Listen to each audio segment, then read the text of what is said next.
Immagina una città che non obbedisce a nessuna legge, dove la realtà sembra sfidare l'immaginazione e ogni passo che fai ti porta più a fondo in un labirinto di vicoli oscuri e sovraffollati. Questa città è esistita davvero ed era conosciuta come la città murata di Kowloon, un luogo così denso e caotico che sembrava uscito da un racconto distopico. Ma prima di immergerci nelle sue strade soffocanti, iniziamo dalla sua origine. Kowloon, una penisola situata a nord dell'isola di Hong Kong, è sempre stata un punto strategico nel corso della storia. Il suo nome, che significa 9 draghi in cinese, deriva da una leggenda che narra di 8 montagne che circondavano l'area, ognuna delle quali rappresentava un drago. Il nono drago era l'imperatore stesso. Eppure la storia che stiamo per raccontarti non è una semplice storia di mitologia o antichi regni. È la storia di un luogo che è diventato uno dei simboli più estremi del disordine urbano. Un luogo dove circa 33.000 persone vivevano stipate in appena 2,6 ettari di terreno. Sì, hai capito bene, 33.000 anime ammassate in un'area grande quanto un campo da calcio, o forse anche più piccola. Kowloon era un mondo a sé stante, separato non solo geograficamente, ma anche politicamente dalla stessa Hong Kong, con regole tutte sue, o meglio, senza alcuna regola. Nella nostra esplorazione di questa città unica, scoprirai come sia stato possibile creare un microcosmo di caos e sopravvivenza e come la città abbia resistito per anni prima di essere finalmente demolita. Ma la sua memoria? Quella vive ancora. Preparati a un viaggio che ti porterà nel cuore di uno dei luoghi più incredibili che la storia abbia mai conosciuto. Molto prima che Kowloon diventasse sinonimo di caos e anarchia, la sua storia affonda le radici in tempi antichissimi. Per capire veramente l'evoluzione di questa penisola, dobbiamo tornare indietro di migliaia di anni, quando la Cina imperiale iniziava a fiorire. La posizione strategica di Kowloon, affacciata su uno dei porti più importanti dell'Asia, ne fece subito un centro di interesse per i vari regni e imperatori che si susseguirono nel corso dei secoli. Kowloon, all'epoca, era un luogo tranquillo, abitato da pescatori e contadini. I suoi abitanti non potevano immaginare che, un giorno, il loro piccolo insediamento sarebbe diventato una delle zone più contese e controverse della storia. Durante il periodo della dinastia Song, tra il 900 e il 1100, l'area iniziò a guadagnare una crescente importanza strategica. La penisola divenne un baluardo di difesa contro le incursioni dei pirati e soprattutto una delle prime linee di difesa contro le potenze straniere che lentamente stavano cercando di ottenere un punto d'appoggio in Cina. Ma Kowloon non era solo una questione di potere militare, era anche un luogo intriso di spiritualità e leggende. I templi dedicati ai draghi e agli spiriti della natura abbondavano e le colline che circondavano la città erano considerate sacre. Proprio qui, tra queste colline, si sviluppò un legame tra l'uomo e la terra che avrebbe resistito per secoli, anche quando le forze esterne cominciarono a stringere la loro morsa. Il declino della dinastia Ming, nel 600, segnò l'inizio di un periodo di instabilità, durante il quale Kowloon si trovò a cavallo tra diverse epoche. Fu in questo contesto di trasformazioni, ribellioni e giochi di potere che l'area iniziò a prendere una direzione inaspettata. Una direzione che avrebbe portato, secoli dopo, alla nascita della famigerata città murata. Tuttavia, prima di addentrarci nei dettagli di quel caos, dobbiamo capire come, nel corso del tempo, la piccola penisola di Kowloon si sia trovata al centro di una serie di eventi storici che ne avrebbero cambiato il destino per sempre.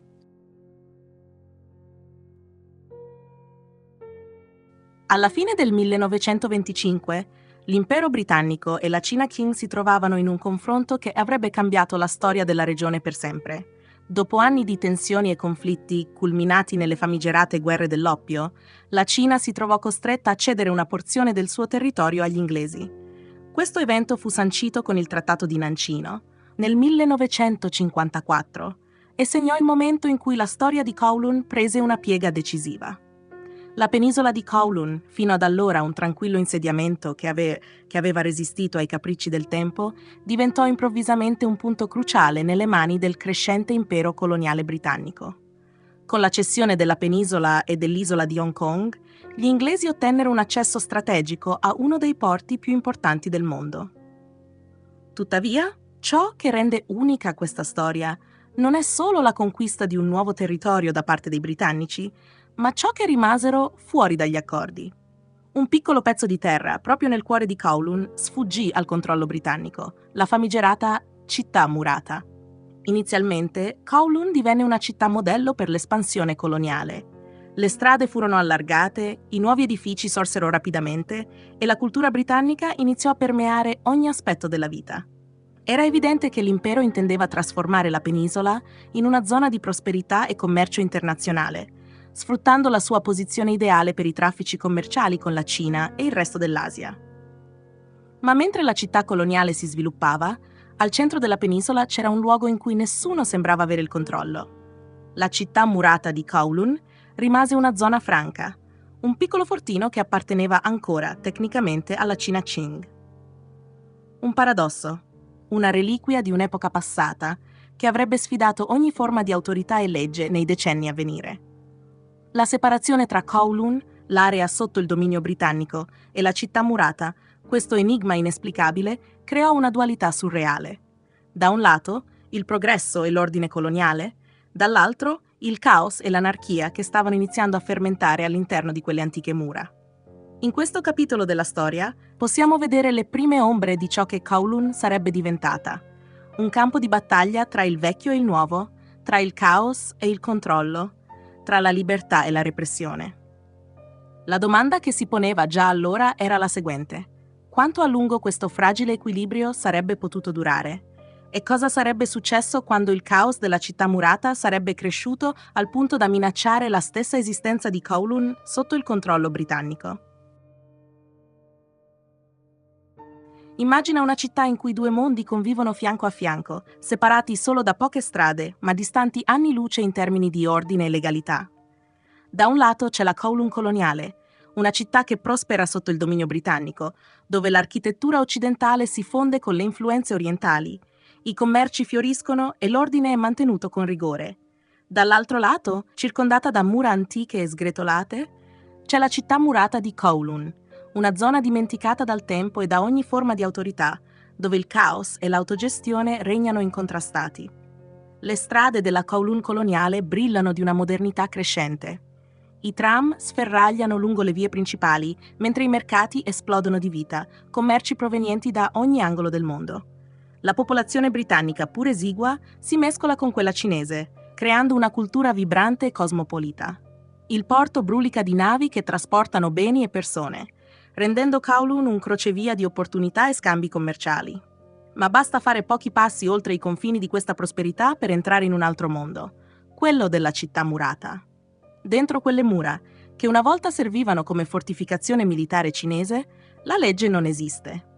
Qui lo Stato britannico non ha giurisdizione e neanche la Cina sembra voler esercitare un vero controllo. È un luogo dimenticato da entrambi i governi. Un vuoto legale che diventa presto terreno fertile per chiunque voglia sfuggire alle regole del mondo esterno. Man mano che la popolazione cresce e la pressione sulle risorse aumenta, la città murata comincia a prendere una forma ancora più cupa e contorta. Le strade strette e i vicoli si riempiono di abitanti che non hanno altro posto dove andare. La criminalità trova terreno fertile. I trafficanti di droga, i bordelli e le bande si moltiplicano, tutti cercando rifugio in questo labirinto senza legge. Eppure, nonostante il degrado e l'oscurità, la vita continua. I bambini giocano nei vicoli sporchi, le famiglie cucinano nei loro piccoli appartamenti sovraffollati e una sorta di ordine, seppur distorto, si stabilisce. La separazione tra la Kowloon coloniale e la città murata non è solo fisica, ma profondamente simbolica. Da una parte il progresso e il controllo coloniale, dall'altra l'anarchia e la sopravvivenza in un contesto urbano così estremo da sfidare ogni logica. Due mondi che sembrano destinati a non toccarsi mai, ma che inevitabilmente iniziano a intrecciarsi man mano che la popolazione della città murata cresce e le sue strade si fanno sempre più strette. E così, mentre la Kowloon coloniale continua a svilupparsi, costruendo edifici sempre più alti e sofisticati, un'altra città, all'interno delle stesse mura, cresce caoticamente verso l'alto, in modo selvaggio e senza regole. Non c'è spazio per espandersi in larghezza, quindi gli abitanti della città murata costruiscono letteralmente uno sopra l'altro, creando una giungla di cemento e ferro che si espande vertiginosamente. Questo contrasto tra i due mondi non poteva durare in eterno. La convivenza tra ordine e caos, tra legalità e anarchia, sarebbe presto diventata insostenibile. Ma il destino della città murata era ancora lontano dal compiersi, e la sua leggenda era solo all'inizio. Chi avrebbe immaginato che questo groviglio di edifici e vicoli avrebbe resistito per decenni, crescendo sempre di più, diventando uno dei luoghi più incredibili, ma anche più temuti al mondo? Se pensi di aver già visto luoghi caotici, disordinati o sovraffollati, preparati a entrare in un universo che sfida ogni tua immaginazione, la città murata di Kowloon.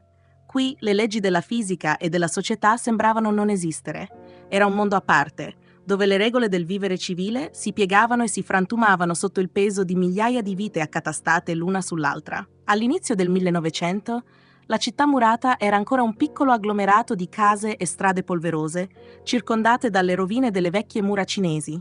Ma, col passare degli anni, questo luogo dimenticato dagli uomini iniziò a crescere, espandendosi in modo irregolare e disordinato.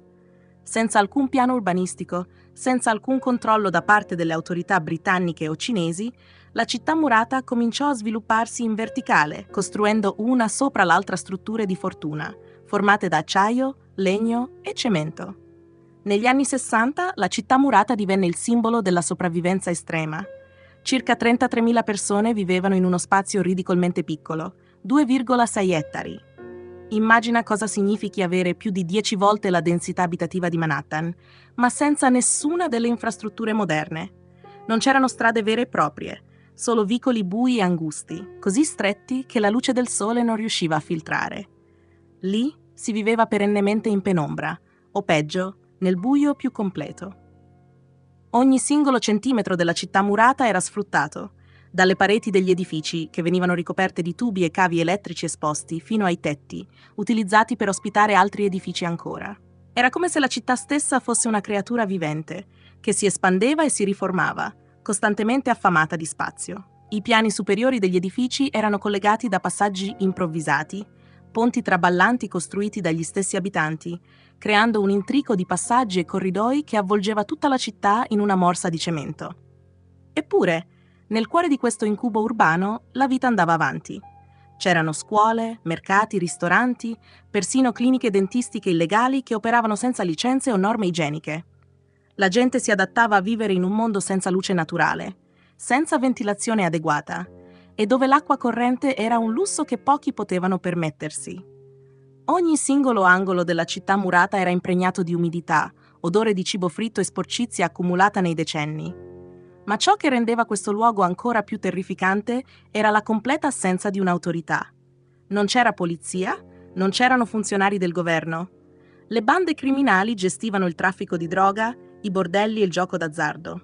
L'illegalità era la norma, e chiunque osasse sfidare l'ordine interno imposto dalle triadi rischiava la vita.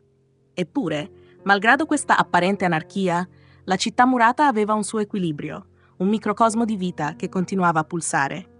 Per chi viveva fuori da queste mura, la città murata era un luogo di terrore e mistero, una zona off-limits in cui persino la polizia esitava a entrare. Ma per coloro che vi abitavano, la città rappresentava una casa, per quanto assurda e alienante potesse sembrare. Ogni singola persona, in qualche modo, trovava il modo di sopravvivere, creando un senso di comunità in questo inferno urbano. Era un luogo dove il tempo sembrava essersi fermato, eppure le sue strutture continuavano a crescere, strato dopo strato, come un organismo che si evolve in modi imprevedibili. E la domanda che continuava a serpeggiare fuori dalle sue mura era sempre la stessa: quanto ancora avrebbe potuto sopravvivere un luogo così? Come era possibile che una città come questa esistesse nel cuore di una delle aree più moderne e sviluppate al mondo? Ma il destino della città murata non era quello di durare in eterno. Il caos e l'anarchia che avevano caratterizzato la sua esistenza stavano per essere sfidati da un nuovo ordine. Immagina di vivere in un labirinto dove ogni passo che fai ti porta in una nuova direzione, ma nessuna di queste ti porta mai veramente alla luce. Questa era la realtà quotidiana nella città murata di Kowloon. Ogni giorno gli abitanti si svegliavano in piccole stanze senza finestre, ammassati uno sopra l'altro, in un agglomerato di cemento, ferro e rifiuti. Eppure, nonostante il caos esterno, la vita continuava, perché la sopravvivenza in questo luogo dipendeva proprio dall'adattamento a una realtà che sfidava ogni convenzione. Le famiglie vivevano in appartamenti minuscoli, spesso senza nemmeno un bagno. Gli edifici, alti e instabili, ospitavano da 10 a 15 piani, con stanze che erano grandi quanto un piccolo ripostiglio. Eppure, in questi pochi metri quadrati si svolgeva l'intera vita familiare. Molti costruivano letti a castello per risparmiare spazio, o addirittura letti sospesi attaccati ai soffitti per poterci stare tutti. Non c'era spazio per il superfluo, ogni centimetro era utilizzato, spesso per più funzioni contemporaneamente. Le strade, se così si potevano chiamare, erano veri e propri vicoli oscuri e stretti, larghi appena 1 metro o 2, che serpeggiavano come vene in una giungla di cemento. Il sole? Un miraggio. Nella maggior parte delle aree, la luce naturale non riusciva a penetrare il denso strato di edifici sovrapposti. Le uniche fonti di illuminazione erano le flebili lampadine appese qua e là o i neon intermittenti dei locali illegali. L'umidità era soffocante e il suolo era sempre bagnato a causa delle infiltrazioni d'acqua e della mancanza di sistemi di drenaggio adeguati. Eppure, nonostante le condizioni disumane, la città murata aveva una sua energia vitale. Le strade erano piene di negozi improvvisati, dove si vendeva di tutto, dal cibo preparato in cucine anguste, al pesce fresco, ai medicinali tradizionali cinesi. Non c'era nulla che non si potesse trovare in questo mercato dell'illegalità. Persone di ogni tipo attraversavano quei vicoli, lavoratori, commercianti e anche membri delle bande criminali che controllavano gran parte delle attività illegali all'interno delle mura. Uno degli aspetti più curiosi della vita quotidiana nella città murata era la presenza di scuole, cliniche dentistiche e persino fabbriche. Alcuni dentisti operavano in modo completamente illegale, senza licenze e in condizioni igieniche precarie. I pazienti si presentavano in piccoli locali, spesso privi di attrezzature adeguate, eppure il bisogno di assistenza sanitaria era così disperato che questi professionisti improvvisati riuscivano a operare senza sosta. I bambini crescevano in questo caos come se fosse normale. Non conoscevano altro. Giocavano sui tetti degli edifici, correvano tra i vicoli, cercando spazi liberi tra le montagne di rifiuti e il labirinto di scale. C'era una sorta di resilienza in questi piccoli abitanti della città murata. Nonostante tutto, trovavano un modo per divertirsi, per creare una parvenza di normalità in un mondo che di normale non aveva nulla. Ma la vita all'interno della città murata non era priva di pericoli. Le bande criminali, come le famigerate triadi, governavano nell'ombra. Il traffico di droga, il gioco d'azzardo e la prostituzione erano attività all'ordine del giorno. La legge? Un concetto estraneo. Chiunque provasse a sfidare il dominio delle bande o a mettersi contro i loro affari rischiava di sparire senza lasciare traccia. Eppure, per la maggior parte delle persone, questa era semplicemente la realtà con cui dovevano convivere. Nonostante tutto, la città murata aveva anche una sua forma di comunità. Le persone si aiutavano a vicenda come potevano, condividendo risorse limitate e sostenendosi nei momenti di difficoltà. I vicini diventavano una seconda famiglia in questo caos. In un certo senso, proprio questo legame sociale era ciò che permetteva a tanti di sopravvivere in un luogo tanto inospitale. La vita nella città murata era una vita di sopravvivenza, dove ogni giorno era una sfida, ma dove in qualche modo il caos trovava il suo ordine. Tuttavia, questo fragile equilibrio non poteva durare per sempre. Le crepe nel sistema, così come nelle stesse mura della città, stavano iniziando a farsi troppo profonde.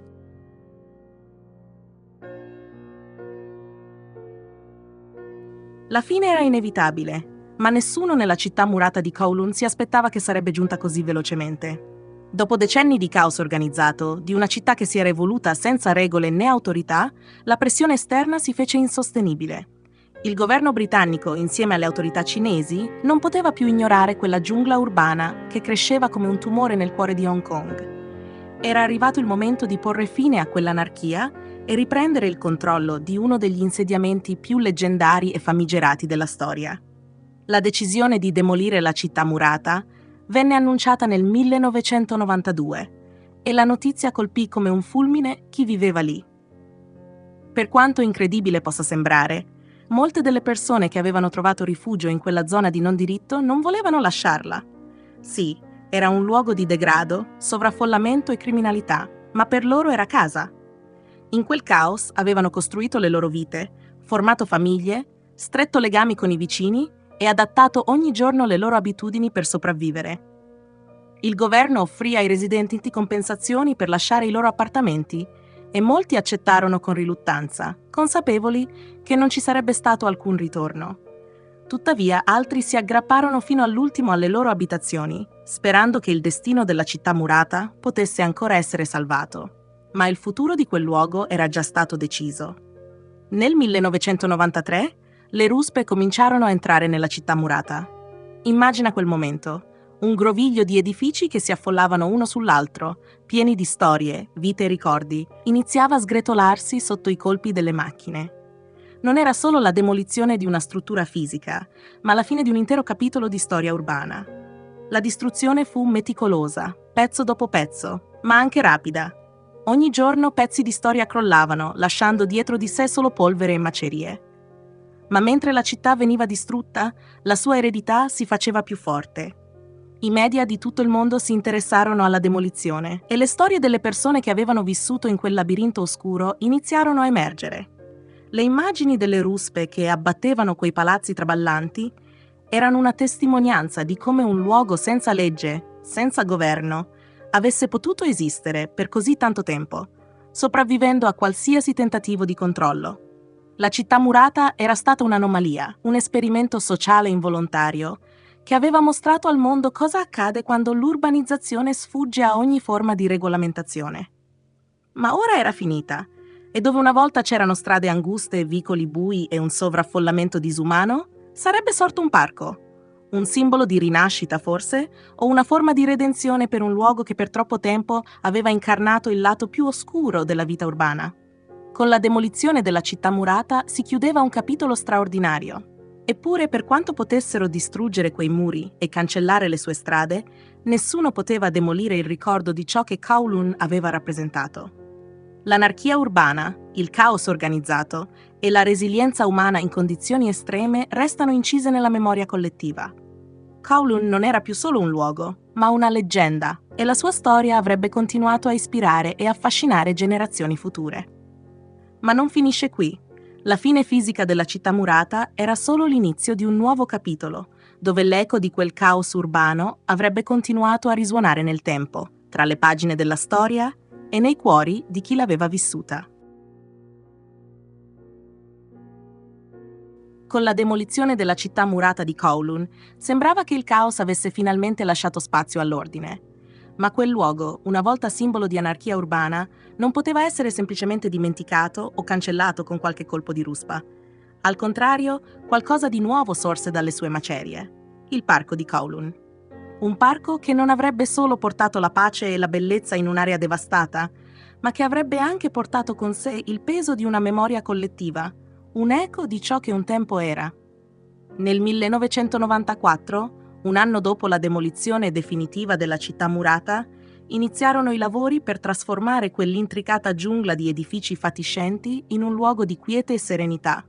La visione del governo era chiara: creare un parco che potesse essere uno spazio di riconciliazione, un luogo dove gli abitanti di Hong Kong, e forse il mondo intero, potessero riflettere sulla straordinaria storia di quell'area.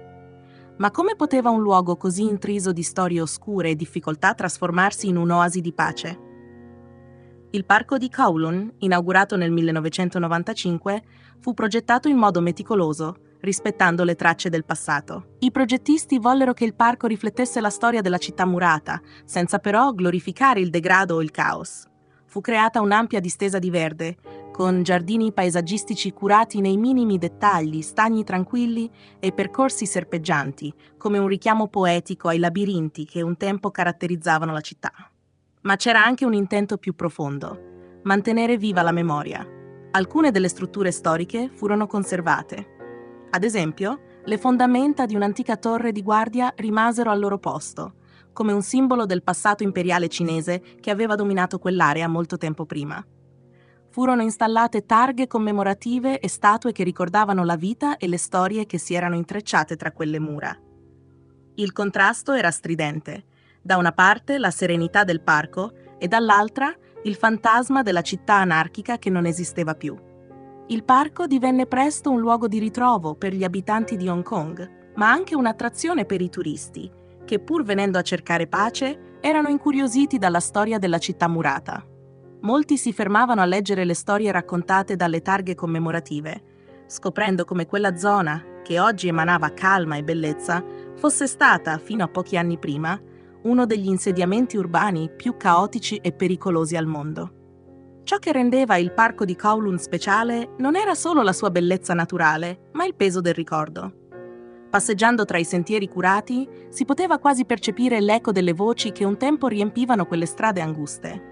Era come se il parco fosse riuscito in modo silenzioso e rispettoso a dare nuova vita a quelle storie, trasformandole da semplici episodi di degrado urbano in qualcosa di più profondo e significativo. Il parco di Kowloon divenne dunque un simbolo di rinascita. Dove un tempo c'era la giungla di cemento e criminalità, ora c'era uno spazio di pace.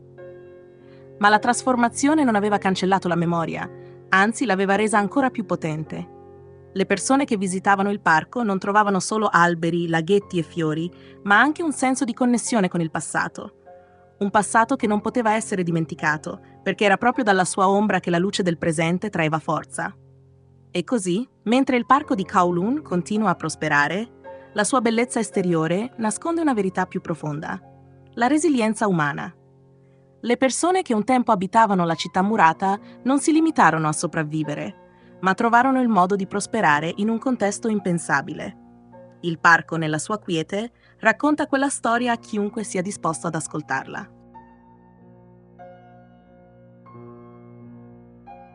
La città murata di Kowloon non esiste più fisicamente, ma la sua leggenda continua a vivere, forse con più forza oggi di quanto non facesse quando i suoi muri si ergevano come un groviglio di cemento e ferro.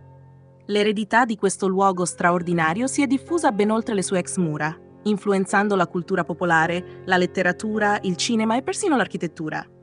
La città murata, una volta un oscuro segreto di Hong Kong, è diventata un simbolo universale del potere dell'anarchia urbana, della resilienza umana e della capacità delle persone di adattarsi a condizioni estreme. Per molti, la città murata rappresenta una sorta di mito moderno. Era un luogo che sfidava ogni logica, un'esperienza quasi distopica nella realtà. Il suo fascino oscuro ha ispirato innumerevoli artisti e registi che hanno visto in quelle strade anguste e sovraffollate l'ambientazione perfetta per racconti di disuguaglianza sociale, ribellione e sopravvivenza. Film di fantascienza, anime giapponesi, romanzi e videogiochi hanno preso ispirazione dalla sua estetica claustrofobica e dalle sue dinamiche sociali, trasformando la città murata in un emblema del caos urbano.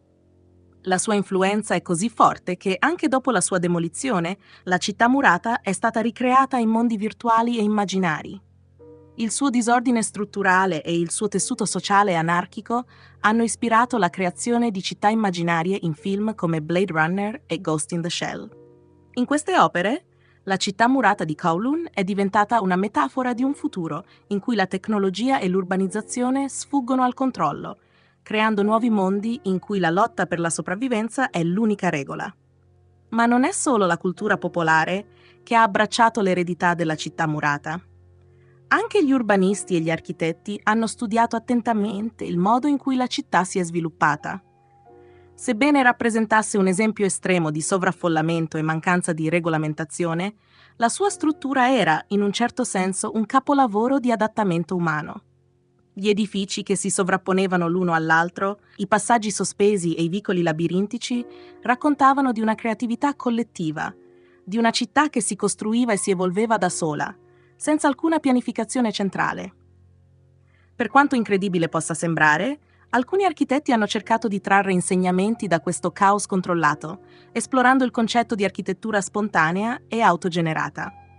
La città murata, con tutte le sue imperfezioni, ha dimostrato che anche in condizioni apparentemente impossibili, le persone trovano modi ingegnosi per creare spazi vivibili. Questo ha portato a un ripensamento radicale su come concepiamo lo sviluppo urbano, specialmente nelle megalopoli moderne, dove l'espansione incontrollata e l'affollamento sono problemi sempre più pressanti. Ma l'eredità più profonda della città murata di Kowloon non si trova solo nella cultura pop e nell'architettura. È nel cuore delle persone che hanno vissuto lì. Le storie dei residenti, dei bambini cresciuti in quel caos, delle famiglie che trovavano modi per sopravvivere e prosperare, sono il vero lascito di questo luogo unico.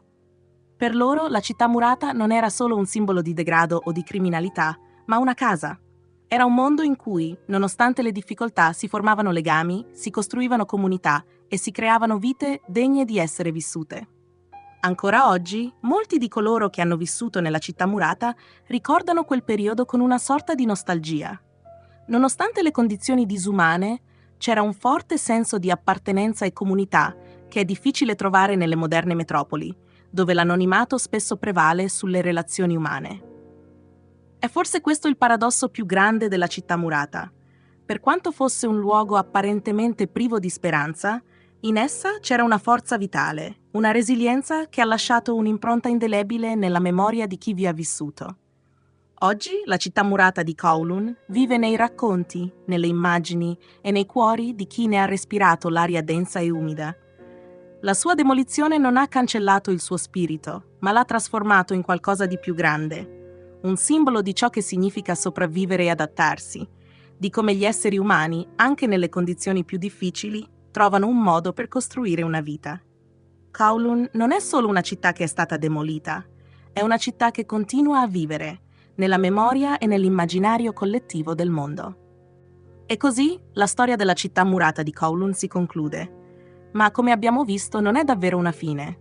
Kowloon ha lasciato un'eredità che continua a vivere nelle nostre città, nei film che guardiamo, nei giochi che giochiamo e persino nelle nostre riflessioni su come affrontare il futuro dell'urbanizzazione. Era più di un semplice luogo, era un simbolo di sopravvivenza e resilienza, una testimonianza di come gli esseri umani possano adattarsi e prosperare anche nelle condizioni più estreme. Forse ciò che rende la storia di Kowloon così affascinante è proprio questo, la capacità delle persone di trovare un modo per creare una vita, una comunità, in un caos apparentemente inarrestabile. È una lezione che vale la pena ricordare mentre le nostre città continuano a crescere e mentre affrontiamo nuove sfide nel nostro mondo moderno.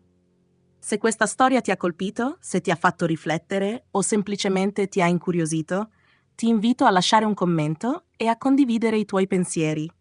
E non dimenticare di iscriverti al canale per altri contenuti affascinanti come questo. Grazie per avermi accompagnato in questo incredibile viaggio nel cuore della città murata di Kowloon, un luogo che, anche se scomparso, non smetterà mai di ispirare e affascinare. Alla prossima!